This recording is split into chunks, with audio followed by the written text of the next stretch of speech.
Good morning everyone, আশা করি সবাই ভালো আছো। আমি অনেক ভালো আছি। সকাল সকালেই নদীর পাড়ে এসে দাঁড়ালে মনটা অনেক ভালো হয়ে যায়। আমার শ্বশুরবাড়ির পাশ দিয়ে ছোট্ট একটা নদী বয়ে গিয়েছে, আর এটা আমার শ্বশুরের শখের বাগান। ছোট্ট একটা জায়গার উপরে ফলের গাছ, কিছু ফুলের গাছ দিয়ে বাগানটা তৈরি করেছে বাবা। খুব যত্ন করে এই বাগানটার। তো চারপাশে সবুজ, ভালো লাগে এখানে এসে দাঁড়াতে। আর পাশে যে নদীটা, ওখানে অনেক মাছ পাওয়া যায়। তো সকাল থেকে অনেকেই মাছ ধরতে বসে যায় এই বাঁধের ধার দিয়ে। তোমরা দেখতে পাচ্ছ হয়তোবা, ওই যে ওখানে বসে গিয়েছে। আরো সবাই বসে, বাট আজকে কম রয়েছে। প্রতিদিন সকাল থেকে এই সাইডটাতে অনেকেই বসে যায় মাছ ধরতে।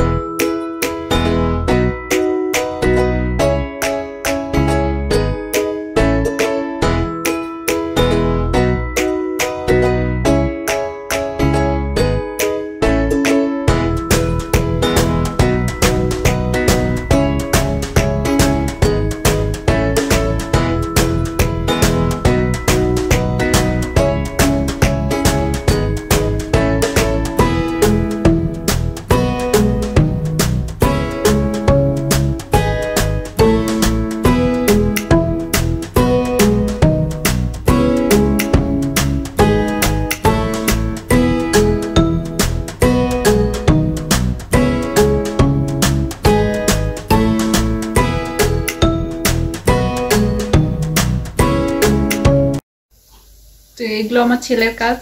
যতই পরিষ্কার করি সব জামা কাপড় সে অগোছালো করে ওই সোফার উপরে রেখে দেবে। দিনে অনেকবারই এরকম হয়, আর অনেকবারই আমাকে পরিষ্কার করতে হয়। কালকে রাতে এই অবস্থা করে রেখেছে, এখন আমি সেটা ক্লিন করব।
তো বাবুকে আমি ঘুম পাড়িয়ে দিয়েছি, আর আমার ঘর তো সব পরিষ্কার করা হয়ে গিয়েছে, আর ওদিকে মার লাঞ্চ তৈরি করা হয়ে গিয়েছে।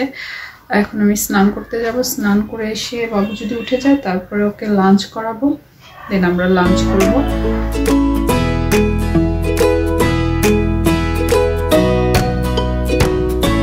কিছুক্ষণ আগে আমি সবকিছু গুছিয়ে রেখেছিলাম, আবার ঘুম থেকে যা তাই করে ফেলছে, আবার পরিষ্কার করলাম, আর সে এখন খেলছে।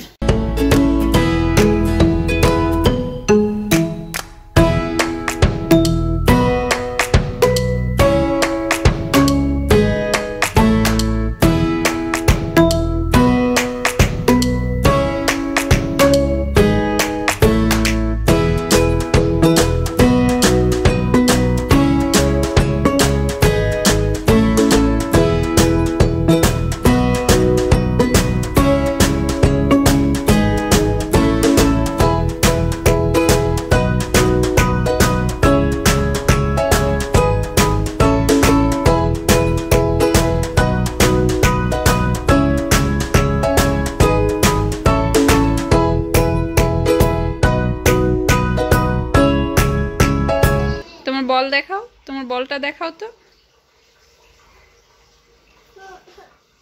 সবাইকে একটু হাই বলে দাও, একটা ফ্লাইং কিস দিয়ে দাও। তো আমি এখন চা করতে যাব, সন্ধ্যা হয়ে গিয়েছে আর প্রচন্ড ঠান্ডা। এই যে আমি সোয়েটার পরেছি, তার উপরে চাদর পরেছি, প্রচন্ড ঠান্ডা পড়ে গিয়েছে। এখানে কম্বলও বের করে নিয়েছি, তো প্রচন্ড ঠান্ডা পড়ে গিয়েছে। বাবুকেও ঠান্ডা পোশাক পরিয়ে দিয়েছে। আর আমি যখন এসেছি তখন ঠান্ডা ঠান্ডা ছিল না, মানে এই কয়েকদিন আগেই এসেছি, তো ঠান্ডা ঠান্ডা ছিল না। আমার ঠান্ডার পোশাক একটাও নিয়ে আসিনি, শুধু এই পাতলা চাদরটা ছাড়া। তো কালকে থেকে যে ঠান্ডা পড়েছে ভাবছি যে ভুলই করে ফেলেছি। তো মা একটা সোয়েটার বের করে দিল, ওটা পরে আছি। সুমিত এর পরের বার আসার সময় সোয়েটার নিয়ে আসবে। ঠান্ডা পড়েছে, রংপুরে তার থেকে দ্বিগুণ ঠান্ডা পড়েছে। তো ডিসেম্বরে যখন আমি যাব তখন প্রচণ্ড ঠান্ডা থাকবে, সোয়েটার ছাড়া ওখানে ঢোকাই যাবে না। তো এখন আমি চা করব আর বাবুর জন্য খাবার তৈরি করব। চলো।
তো এখন বাজে 10টা 10।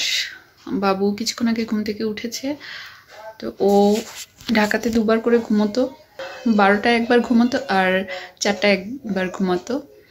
তো এখানে এসে একটু টাইমের ওলটপালট হয়ে গিয়েছে, কারণ দুপুরে ঘুমাতে ঘুমাতে দেরি হয়ে যায়, উঠতেও দেরি হয়ে যায়, আর বিকেলের যে ঘুমটা সেটা সন্ধ্যার পর দেয়। তো ও উঠেছে 9:30টার সময়, ওর ঘুমোতে ঘুমোতে আর 1-1.5 ঘন্টা পর ওর আবার ঘুম ধরে যাবে। তো তার আগে ডিনার করিয়ে ওকে ঘুম পাড়িয়ে দেবো, মানে আমি ও একসাথেই ঘুমোবো। আমরাও কিছুক্ষণ পরে ডিনার করে নেব। তোমাদের সাথে দেখা হবে নতুন ব্লগে। তো ততক্ষণ পর্যন্ত তোমরা ভালো থাকো, সুস্থ থাকো, আর চেষ্টা করবো আমি পরবর্তী ব্লগে আমার শাশুড়িমার হাতের রান্না দেখানোর।